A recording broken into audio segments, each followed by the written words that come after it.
دہشت گردوں کو کوئی رعایت نہیں دی جائے گی، ذمہ داروں کو انصاف کے کٹہرے تک پہنچایا جائے گا، پاک فوج کا عزم۔ آرمی چیف کی زیر صدارت کور کمانڈرز کانفرنس، پشاور میں دھماکے کی مذمت۔ آئی ایس پی آر کے مطابق انٹیلیجنس بیسڈ آپریشن میں دہشت گردوں کے نیٹ ورک کو توڑ دیا گیا۔ دہشت گردوں کو مثالی سزا دینے کا فیصلہ، شہدائے پشاور کو خراج عقیدت۔ سیکورٹی صورتحال پر بھی بریفنگ۔ نیشنل سیکیورٹی کمیٹی دہشت گردوں کے خلاف آپریشن کا فیصلہ کرے گی۔ وزیر دفاع خواجہ آصف کی میڈیا سے بات چیت، کہا جو پشاور میں ہوا وہ سہانہ اے پی ایس سے کم نہیں، اس وقت بھی تمام سیاستدان اکٹھے ہوئے تھے۔ اس وقت قوم کو تمام تر اختلافات کے باوجود اتفاق رائے کی ضرورت ہے۔ دہشت گرد حوصلے پست نہ کر سکے، پشاور میں پولیس لائنز کی مسجد میں نماز مغرب ادا کر دی گئی۔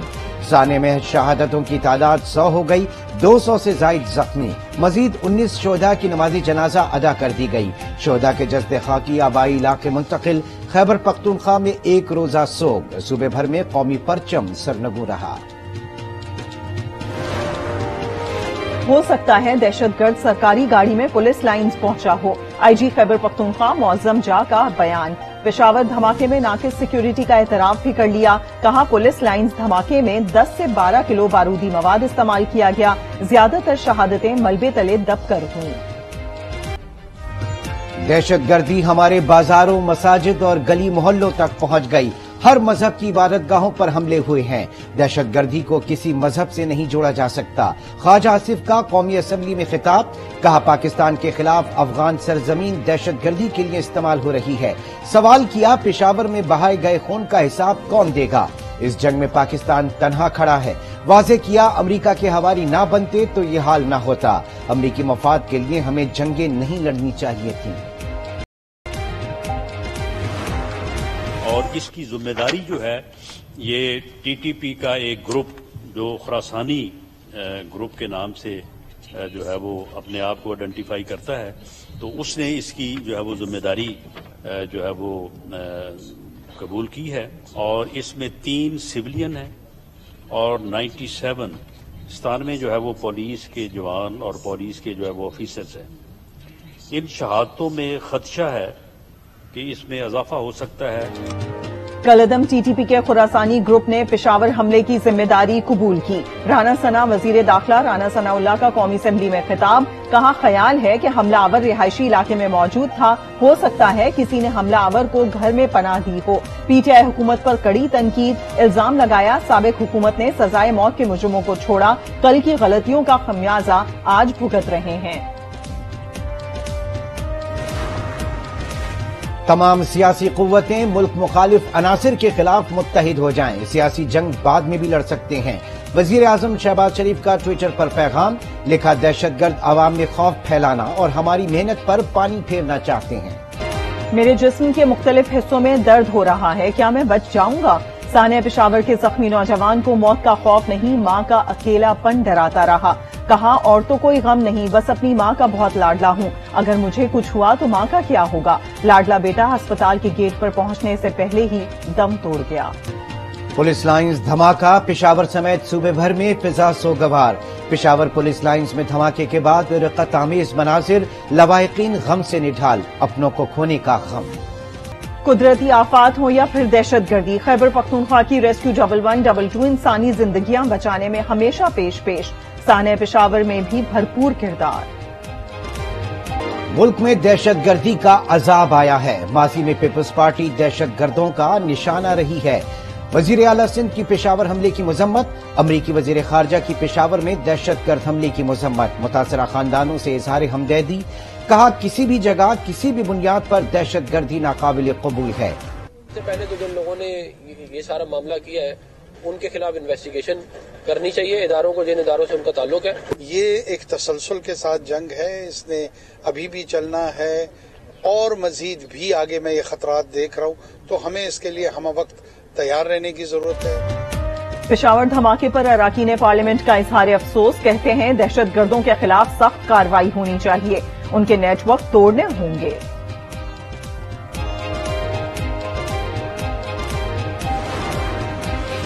25 مئی کے واقعات پر جسٹس شبر رضا رضوی کی رپورٹ مکمل، آئی جی راؤ سردار، سی سی پی او بلال صدیق سمیت اعلیٰ پولیس افسران واقعات سے بری الذمہ۔ رپورٹ کے مطابق چیف سیکرٹری کامران علی آغا کے خلاف کوئی ثبوت نہیں ملا، ایک ڈی ایس پی اور ایس ایچ او کے خلاف کارروائی کی تجویز، پی ٹی آئی الزامات کے ثبوت فراہم نہیں کر سکی، رپورٹ کے مندرجہ۔ کراچی معاج کوٹ میں مبینہ زہریلی گیس سے ایک اور بچہ جاں بحق، ہلاکتوں کی تعداد 19 ہو گئی، حکام حتمی وجوہات بتانے سے قاصر، ماہرین کی ٹیم نے ابتدائی رپورٹ تیار کر لی۔ رپورٹ کے مطابق متاثرہ گوٹ میں 2 جگہ سے ہوا کے نمونے لیے، مختلف مقامات سے پانی کے نمونے بھی لیے گئے، 32 افراد کے ایکس رے، 48 کے کرونا ٹیسٹ ہوئے۔ پولیس کا تحقیقات کے لیے قبر کشائی کا فیصلہ، ایک بچے کے والد نے قبر کھولنے پر رضامندی ظاہر کر دی۔ انٹر بینک میں ڈالر کی قیمت میں اتار چڑھاؤ، آج کاروبار کے اختتام پر ڈالر کی قیمت میں 1 روپے 75 پیسے کمی، 267 روپے 88 پیسے پر بند۔ اوپن مارکیٹ میں ڈالر کی قیمت فروخت 276 روپے۔ پاکستان اسٹاک ایکسچینج میں بھی تیزی کی لہر، 100 انڈیکس 800 پوائنٹس بڑھ کر 40,673 پر بند۔ سونے کی قیمت میں 9,000 روپے فی تولہ کمی، 2,01,500 روپے کا ہو گیا۔ پاکستان اور آئی ایم ایف کے درمیان مذاکرات، آئی ایم ایف مشن کا مالی اصلاحات کے لیے پاکستان کے ساتھ مل کر کام کرنے کا عزم، وزیر خزانہ اسحاق ڈار نے معاشی اصلاحات سے آگاہ کر دیا، کہا ماضی میں بھی آئی ایم ایف پروگرام کامیابی سے مکمل کیا، موجودہ قرض پروگرام بھی مکمل کریں گے۔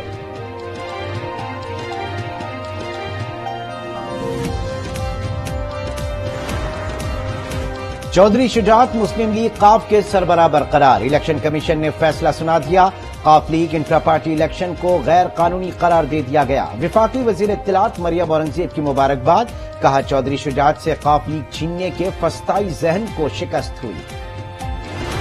الیکشن کمیشن سے متعلقہ کوئی بھی معاملہ ہو نا، اور اگر وہ معاملہ پی ٹی آئی کے متعلق ہو یا پی ٹی آئی کے دہاتیوں سے متعلق ہو، تو الیکشن کمیشن اب اتنا پریڈکٹیبل ہو چکا ہوا ہے، پتہ ہے کہ فیصلہ خلاف ہی آنا ہے۔ الیکشن کمیشن سے فیصلہ ہمارے خلاف ہی آنا ہے، فاروق حبیب کا الیکشن کمیشن کے فیصلے پر رد عمل، کہا پارلیمان میں کاف لیگ کی اکثریت پرویز الہی کے ساتھ ہے، اب یہ معاملہ الیکشن کمیشن جانے اور پرویز الہی جانے، پرویز الہی جب بھی پی ٹی آئی میں آنا چاہیں دروازے کھلے ہیں۔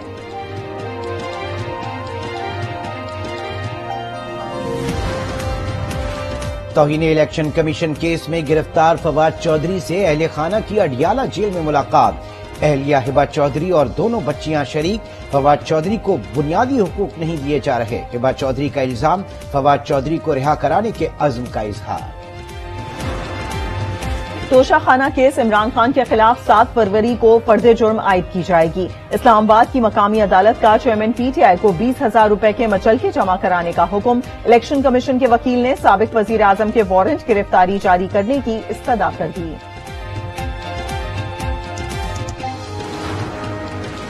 توشہ خانہ کیس میں عمران خان کی طلبی کے خلاف درخواست دائر کی جائے گی، عمران خان کی زیر صدارت اجلاس میں فیصلہ، زخمی ٹانگ کے باعث سفر نہ کرنے کی ڈاکٹر کی ہدایت درخواست کا حصہ ہوگی، عدالت سے ویڈیو لنک پر پیشی کی استدعا کی جائے گی۔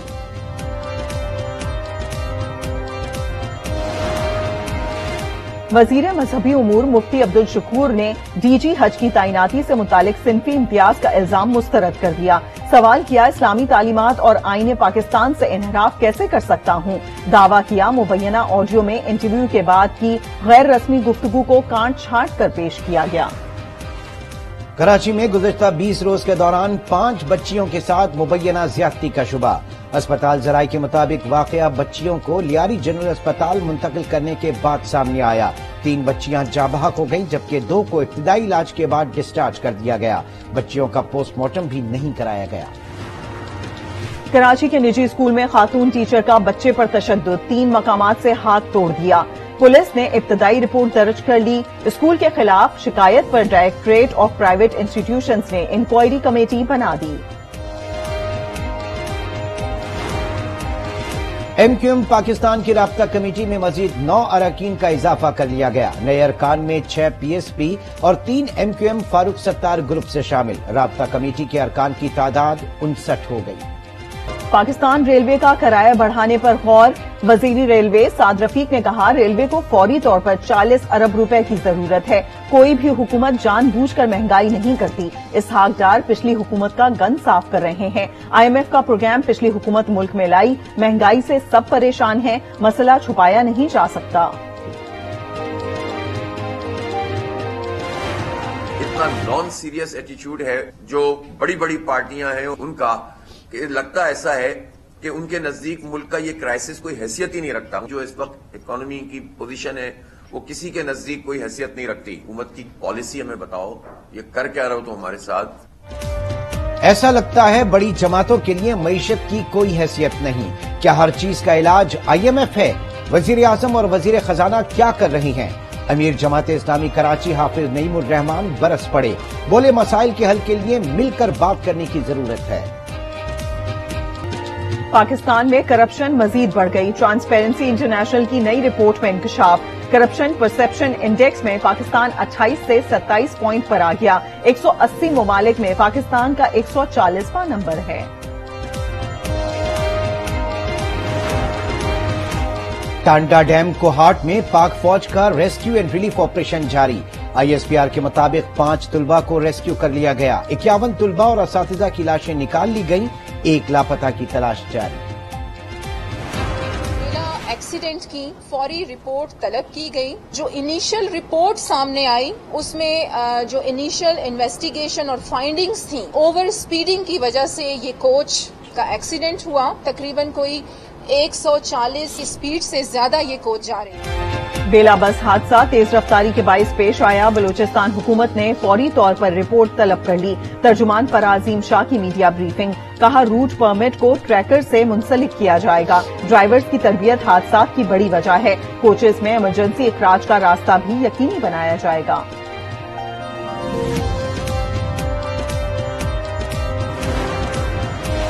کراچی کے بجلی صارفین کے لیے اچھی خبر، نیپرا نے بجلی 10 روپے 80 پیسے فی یونٹ سستی کرنے کی منظوری دے دی، صارفین کو 12 ارب 71 کروڑ سے زائد کا ریلیف ملے گا۔